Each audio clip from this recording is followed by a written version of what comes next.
मुंबईत कोरोना वाढत असल्याची धक्कादायक माहिती समोर आली आहे। गेल्या 24 तासात मुंबईत कोरोनाचे 8 नवे रुग्ण आढळून आलेत। या सर्व रुग्णांना मुंबईतल्या 7 हिल रुग्णालयात दाखल करण्यात आलंय।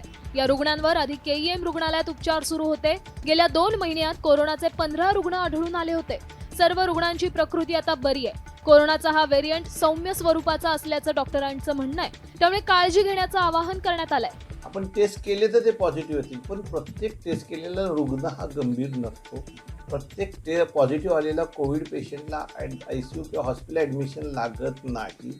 आणि आत्ताचा जो व्हॅरियंट आहे तो माइल्ड आहे, जो इतर आपल्या ओमायक्रॉनची नेक्स्ट सिरीज असण्याची शक्यता आहे आणि त्याची ट्रीटमेंट ही सिम्प्टोमॅटिक आहे। 24 ते 48 तास रेस्ट आणि भरपूर प्यायचं। प्रशासन आणि सरकार ही आकडेवारी का लपवतात, असा प्रश्न ठाकरे गटाचे आमदार अजय चौधरी यांनी उपस्थित केलाय।